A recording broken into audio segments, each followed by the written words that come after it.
Oui, j'ai refusé Libertas, non pas comme label qui pouvait indiquer une solidarité entre les opposants au traité de Lisbonne.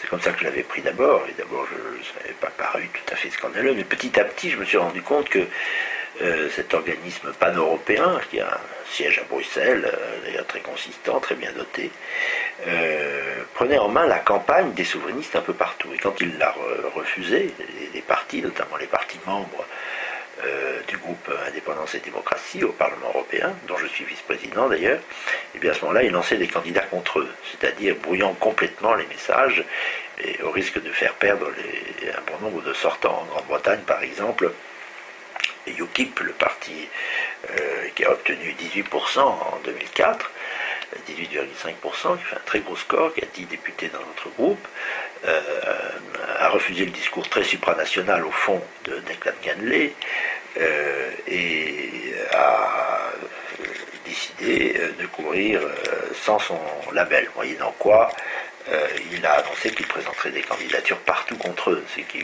risquant de laisser la majorité sur le tapis. En Suède, c'était encore plus compliqué. Un accord avait d'abord été conclu avec le mouvement de juin, qui sont les nonistes, si vous voulez, de Suède. Mais cet accord a été dénoncé par la base qui a été consultée, elle, et qui, aux trois quarts à peu près, a refusé le programme de Libertas, notamment sur un point, l'OTAN. La Suède est un pays neutre, les Suédois ont voulu rester neutres et ne veulent pas que leur pays entre dans l'OTAN.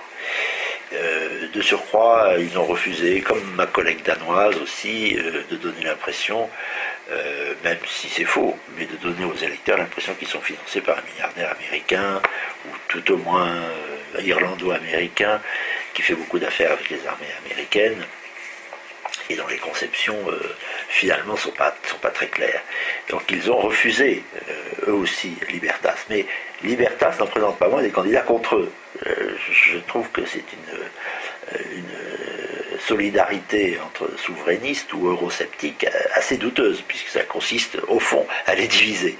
En Pologne, le point de discorde a été la Turquie. Ils sont très opposés à l'entrée de la Turquie, nos amis polonais, et Declan Ganley, qui le nie maintenant, a plusieurs fois dit, fait des gammes sur le thème, plus on est nombreux, plus on est fort. Bon. Moyennant quoi, Libertas a changé d'allié en Pologne. Je ne sais pas très bien où on en est maintenant, enfin les membres de mon groupe refusent l'accord. Et la dernière anecdote en date, c'est celle que m'a raconté mon collègue tchèque, qui lui avait accepté Libertas comme je croyais que ça devait l'être, c'est-à-dire un label, si vous voulez, comme Air France, vous avez dans un coin membre de SkyTeam. Il a mis le nom de son parti sur les affiches avec Libertas en haut à droite et Libertas Europe. Il a tapé sur les doigts sur le thème, si vous voulez l'appellation Libertas, il faut la mettre à l'exclusivité de tout autre.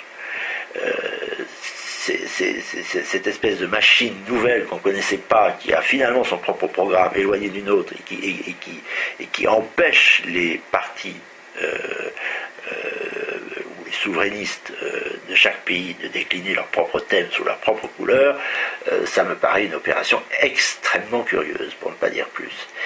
Et finalement, au sein de mon groupe, Indépendance et Démocratie, il n'y a pratiquement que les Français, le MPF et Philippe Duvillier, Patrick Louis, qui ont accepté de se lier les mains, je dis bien de se lier les mains avec cet organe, je répète, très obscur, installé à Bruxelles dans de somptueux bureaux avec une vingtaine de permanents menés par un Australien qui est directeur de campagne Libertas Europe, enfin qui prend en main les souverainistes ou les eurosceptiques un peu partout. J'ai donc tout à fait changé d'avis. Je me refuse faire le clown, par exemple, le 25 mars prochain, comme le projet en a été conçu, je ne sais pas où il en est d'ailleurs, dans l'officine bruxelloise de Libertas.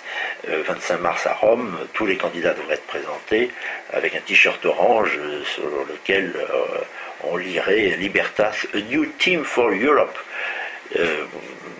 Tout ça pour célébrer le traité de Rome, justement, le 25 mars, le traité de Jean Monnet, et 25 mars signé à Rome. Je pense que nous sommes très très loin de nos bases.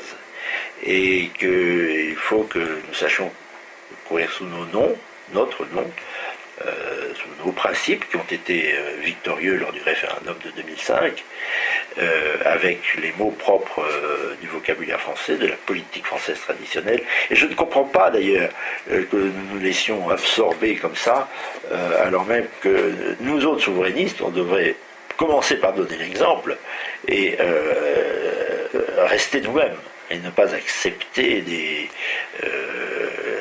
une sorte de supranationalité souverainiste. C'est absurde, c'est une contradiction. Et je n'ai pas cessé de dire ça à Philippe de Villiers, à mesure que je me rendais compte de la place énorme que prenait cette organisation, et de la personnalité plus que curieuse de son président.